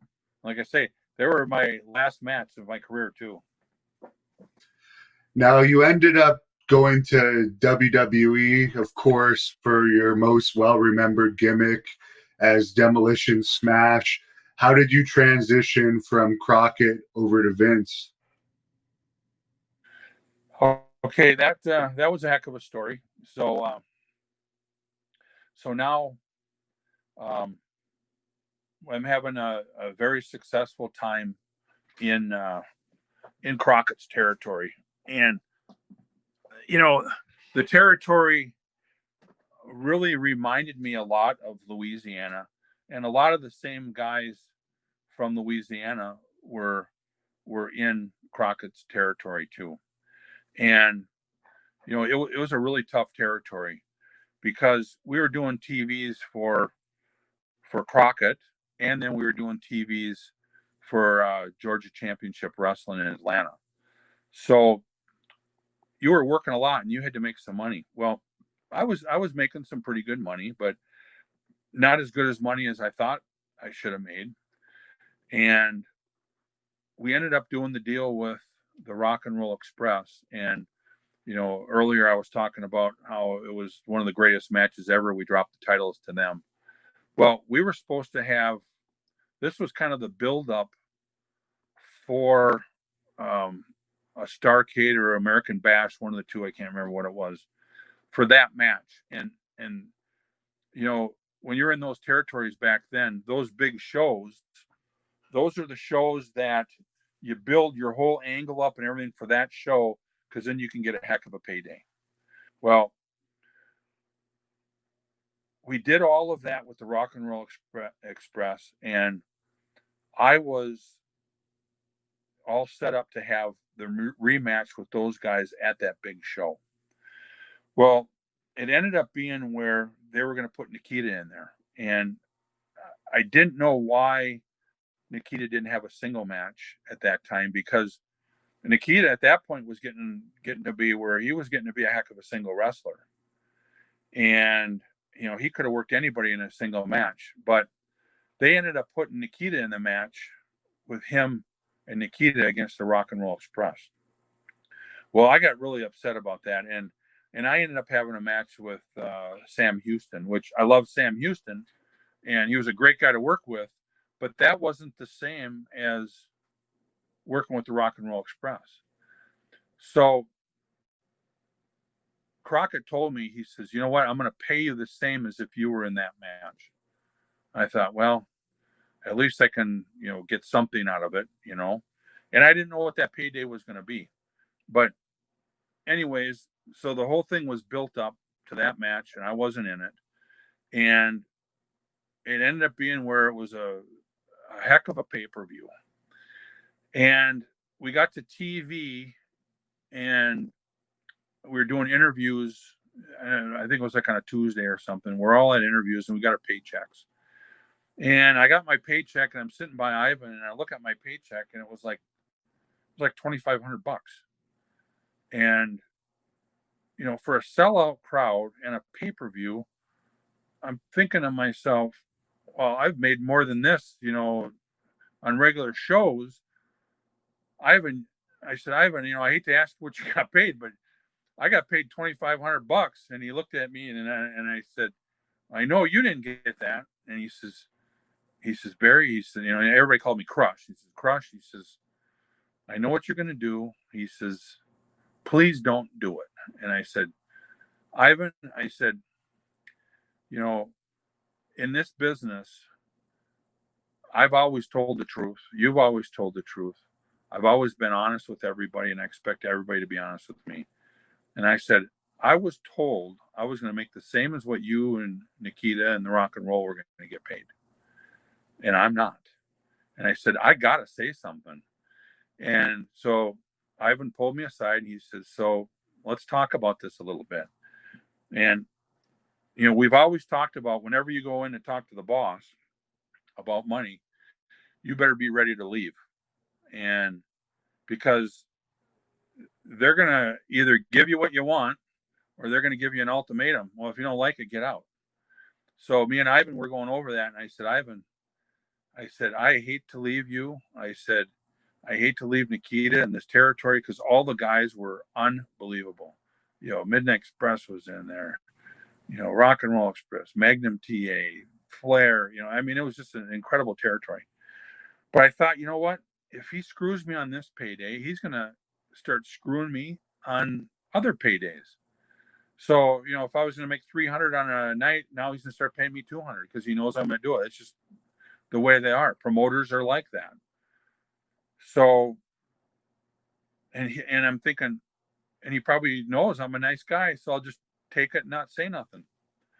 So I went in to Dusty first, and I said, Dusty, I said, I just got my paycheck, and it's a lot less than what everybody else got, and I'm supposed to get the same thing as I was going to get if I was in the match because I was supposed to be in the match.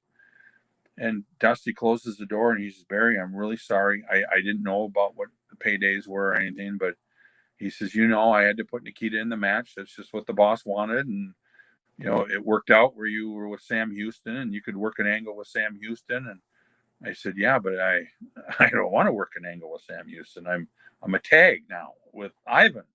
And he says, yeah, but you've already been the world champions. You've been the American champions. I said, yeah, I totally understand.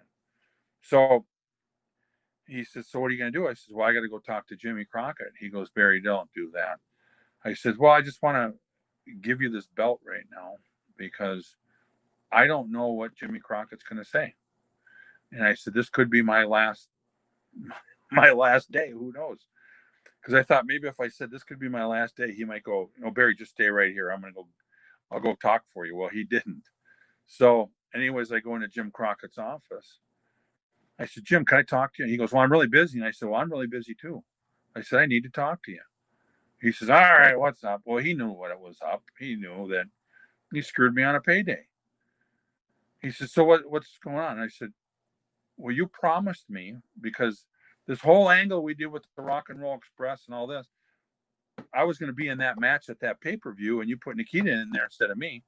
But you said to make me feel good, I guess, that I'll get paid the same as what I will in that match, knowing you weren't going to do that, but you were going to screw me.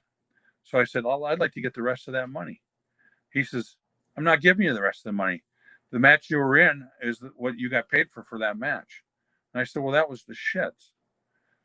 He said to me, he says, Barry, he says, that's exactly what you deserve for that match. I said, Jimmy, but wait a minute. I said, so you're telling me right to my face that you're going to lie to me, that you told me you were going to pay me the same as what they were going to make in their match when I worked with Sam Houston, and now you're telling me you're not. So you're telling me right to my face that I'm a liar. He says, I'm not going to say I'm a liar, but that's what that match paid. I said, Jimmy, you're a liar. You're a liar and you're a thief. And I said, I'll tell you what, one thing in this wrestling business that's worse than anybody, and that's a thief. I says, back in the dressing room, if somebody steals from you, you put the boots to them and you do whatever you can to keep them alive, because you want to punish them, because there's nothing worse than a thief. When you trust everybody in the dressing room with your wallets and your watches and your money, you trust everybody that they're not going to steal from you. And when there's a thief, that's like the scum of the earth. And you're telling me that you're the scum of the earth. And he says, no, I'm telling you that's what that match paid. And I said, Jimmy, if you don't pay me what you said you were going to pay me, this is my last day. I said, I already gave Dusty the belt. And I said, I hate to leave on these terms, but there's nothing worse than a liar and a thief. And he says, well, then you got to leave. So anyways, I came back and I talked to Ivan, and Ivan says, you're done, aren't you? And I said, I'm done. And I remember Bobby Eaton and Dennis Congree and all. He says, man, he says, don't leave. And, and it was like, I got him. He lied. I said, and he's going to do the same thing to you guys. He might have already done it to you guys. I don't know. But I said, I when somebody tells me something, I do it. And that's how I've been to everybody. At least I try. I do everything I can to do whatever I say I'm going to do. And that was when I left there and I was married. And me and my wife, I told my wife, I said, well, get ready. We got to go to another territory. I said, I need some time off because it's been a rough trip. And, being there for a couple of years was a lot of road time. And, we saved up some money, and, I had a house down there. I said, let me just get a couple of months off here. And I said, I'll get back and we'll get another job. I said, we might have to sell the house and move. So she was fine with it. And then I talked to Hebner, who was one of the referees. And Hebner says, oh, what are you going to do? He says, well, I'm going to call Vince first thing. I said, I don't know if I can get a job up there or not. He says, hey, but my brother's up there. He says, let me make a phone call for you. So then his brother calls me back. He says, hey, Barry, he says, I put out a couple of feelers for you. He says, just hold off for a little while. And then I ended up, I was training at Ricky Steamboat's gym, and I told Ricky the story, and Ricky goes, that's just like Crockett. He says, let me make a call for you. So Steamboat calls me up, and in the meantime, Flair is telling me, Barry, don't leave it, and all that. I said, Rick, I got to go. I said, I've learned so much in this business. I can work in any territory now. Anybody would be glad to have me. I said, I hate to leave here.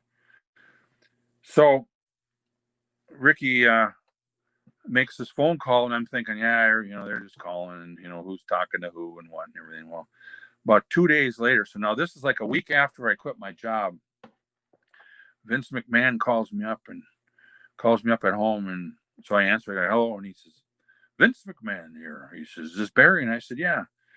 And he says, I'd like to talk to you about, I want to set up a meeting with you. I hear that you're looking for a job. I said, Vince, I said, yeah, I really am. I really appreciate you calling. I never expected it right now, but I said, thank you for calling. And he says, I'll have a ticket for you later on today. I'll have a limo pick you up, and we'll see you at the towers tomorrow. Take it easy. And I'm thinking to myself, when he asked me, he says, you want a job? I'm thinking to myself, well, I'm kind of busy right now, and let me check my schedule. I thought, no, I ain't going to do that. I'm just going to, yeah, I'll be up there. Right. So I ended up getting a call from him. Had a plane ticket waiting for me and a limo, and he picked up, and that was the end of the territory with Crockett. And I still didn't know what was in front of me, but it was like, here we go again. I think we're going to have to do a part 2, so I'll wait to get into the WWE stuff for part 2. But just to backtrack a little bit, you were there in the NWA Crockett territory when Magnum TA had his accident. You were actually involved in an angle with him and Nikita. Could you talk to us about what it was like for the whole territory when a guy like that, who I understand was well liked and about to get an even bigger push, possibly a future world champion, had that kind of tragic accident? Yep, definitely. In that territory, in Crockett's territory, every single person in that territory, they were incredible wrestlers. I mean, from the bottom of the card could have been a main event, you know. And what was kind of nice about the territory, it did kind of switch around and rotate, the matches you had, except for, Flair and Dusty, a couple of the big time baby faces, they weren't ever going to be on the opening cards. But, other main events would, win titles, lose titles, then go back down and end up being opening matches again and work your way up and find another angle and get up there. And the whole territory was kind of like that. But now Magnum TA, he was, in fact, in Mid-South, I was with him there, and that's when I first met him. And Magnum was unbelievable guy, and good looking young guy, good body, had a good promo, and he could work. And he would do anything that anybody wanted him to do in matches. But by the time he got up to Crockett's territory, he really learned how to become a top baby face. And him and Dusty were good friends. So Dusty was grooming him to be the big champion. And it's really hard to get into a position like that. And because there's a lot that's asked for you. I mean, you have to be the champion, a single champion in a territory. You have to, you have to be greedy. You have to be selfish. You can't be in a match with somebody and not be the top guy. And so you really have to look out for yourself. And Magnum was finally at that point to where he was really groomed and knew what he was doing. And it ended up being where we were going to do an angle with him.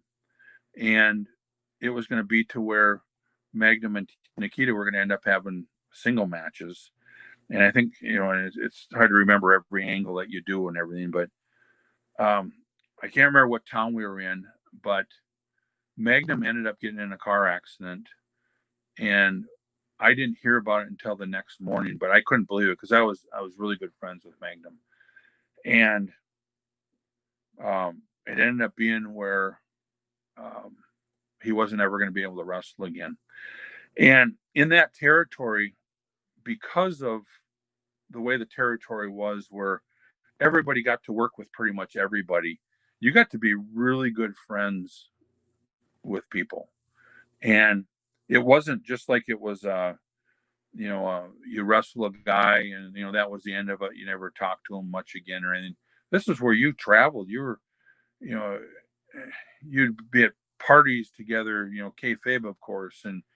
But the wives were friends with everybody and the guys were friends. And so when Magnum got hurt, I mean, it was devastating to the whole company because, it was something where it could have been me. It could have been Ivan and Nikita, or anybody in the territory. It could have been Rick, where he went off the road and got hurt like that. So it really hit home for everybody. And it was almost like, hey, we got to start really watching out for ourselves and taking care of ourselves a little bit more, because you don't know when your last day in this ring's going to be. So it was pretty devastating to the whole territory, and devastating to Magnum too, but it was pretty brutal. Now, you're from Minnesota, of course. You mentioned earlier in this interview that Wayne Bloom trained at Jesse Ventura's gym. Do you have any stories about Jesse from Minnesota? I didn't really know Jesse very well back then. I trained at a different gym and I met him, and I know him and Wayne.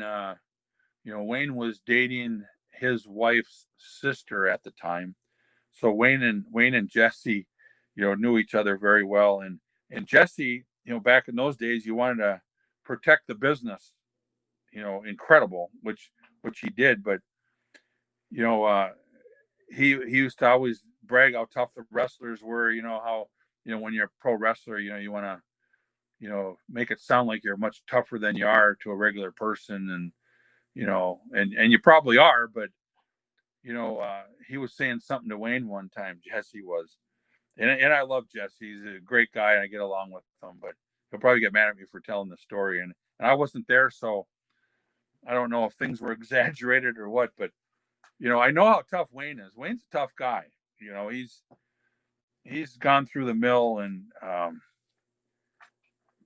back then that's when we started training. He was getting strong, and that was when he got the name Wayne the Train Bloom. Well, him and Jesse were kind of going, talking at it and everything, laughing. And Jesse says, if I put the sugar hold on you, you'd never get out of it. And Wayne says, there ain't a chance, Jesse, you could put me in any hole that I couldn't get out of. Well, Jesse really didn't realize how strong Wayne was and how wiry Wayne was and how, Wayne can pretty much do anything. So Jesse says, let me put it on you, and I guarantee you'll never get out of this thing. So Wayne says, all right, you're on. And but it was a big, big hula. I wasn't there, but it was at Jesse's gym. So they went out in the parking lot, and there was quite a few guys out there, I guess. So Wayne says, so I'm going to let you put the sugar hold on me, and you're saying I can't get out of this. And Jesse says, that's right. Nobody gets out of the sugar hold. Well, Jesse puts it on it, and Wayne, struggling a little bit. Wayne gets it on him, switches on him, and gets it on him, some kind of hold or whatever.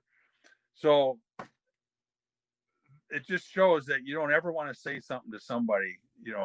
Wayne wasn't a wrestler. He was just a weightlifter, a skinny little scrawny guy who was unbelievably strong. And you're a pro wrestler who's like the toughest guy in the world. And when you really think that you're like that without really being that, you get yourself into trouble. And that's what happened to Jesse. Now, I know you're on Twitter. Where can people follow you on social media if they want to look you up? Oh, can you repeat it? Whenever you start back, it's like it's all, goofy. Okay. Where can people follow you on social media? The only thing is I'm at Real Demo Smash. I really don't get on there very much and do things. I'm so busy all the time, and I never know what to say. At Real Demo Smash, I think that's what I better try to pull it up. So I don't even know what it is exactly. That's my Twitter. So let me pull it up here. So I guess no Facebook or anything else. What's that? Are you on Facebook or anything else? No, I'm not on any of the Facebooks or anything. But yeah, it's Real Demo Smash is my Twitter account. And I get on there when I travel a little bit and do some things, but I'm not on there like you're on yours all the time. And you know what I mean? Right. I'm an old timer that I'm just happy just talking to the fans and doing whatever. And how's Bill holding up these days? Bill is doing really good, and I love Bill. When we go on the road, we catch up with the grandkids now. It used to be when we were on the road, how are your daughters doing? How's your son doing? Now it's how are the grandkids doing? And then you start hearing all the stories about them. Bill still is teaching school. He teaches about 2 or 3 days a week. And then he's at home with the family. He started training again, kind of like I'm trying to, and, we both struggle, trying to get in the gym and trying to do things with the family and all that stuff. But I tell you, when the Demolition split up and I became the Repo Man, that was the one thing I really did miss was Bill, because we were together all the time, and it didn't work out when Bill went his way and I went my way. But after all the wrestling was done, and then I finished up at down in WCW, we started talking again a lot and became friends and started doing all this stuff all over again. And Bill is a first class, smart guy in this business. And, I think that somebody should have picked him up to be a booker or, some kind of an agent or something, because he's got ideas that he's, I don't remember things like I used to. And he just can come up with finishes and this and that. And he's another one of those guys. You tell Bill something, you better do it, because whatever he says, he does. And that's probably why we get along so well. And I'm meeting him. Let's see, day after tomorrow. I'm flying to Charlotte tomorrow, and I'm going to see my wife's family down there. And then I'm hooking up with Bill the next day, and we're going to Roanoke, Virginia. So I really look forward to the trips when I get with Bill, because then we can just start talking the old times. And to close this off, we're definitely going to have to do a part 2 in maybe a couple weeks and get into your WWE and WCW days. But could you give us, maybe, since you were doing, we were talking about Crusher Khrushchev today, could you close this off maybe with a Crusher promo? Oh, so you broke up again. I couldn't hear you. Okay. We're going to have to, in 2 or 3 weeks, maybe do a part 2 where we get into your WWE career in detail and your WCW stuff. But to close this off today, I was wondering if you could give us a little Crusher Khrushchev promo. Holy cow. I don't even know if I could do that anymore. I don't even know what to say. That you're going to have to hit me up on another one with that one, because I got to get it. I have to get in the mode for a Crusher Khrushchev interview. It's tough for me to pull that one out of my grad bag. Yeah. All right. Well, we got to do that a different time when I can really think about that. Here's an easy one. You want to just close this off by giving a message to the fans here that have watched this for about 2 hours now? Perfect. And then I'll say my goodbyes then. I'll tell you what, Hannibal is, what a great show you have. It was great to see you and talk to you again. And I'll tell you, when you got a hold of me on the email and everything, and you said, yeah, I want you to spend a couple hours on there, I'm thinking to myself, how am I going to talk 2 hours on stories about myself? But I guess I could go a lot longer. But I'll tell you what, you got a heck of a fan base, and the fans are what have made Crusher Khrushchev, have made the Blacktop Bully, and the Demolition and all that. And I just want to thank every one of you for listening to me and telling some of my stories, and it gets kind of exciting for me to think back of the old days, and I appreciate every one of you, and keep watching all the shows. They're fantastic, but thank you, and I appreciate it. Thank you for watching the Hannibal TV. Please like this video if you enjoyed it, and click the subscribe button to not miss any of our latest shoot interviews, match videos, or news updates. Support us on patreon.com for $1.99 a month to watch our full shoot interviews ad-free and help our channel grow. Follow us on Twitter at the Hannibal TV for instant updates.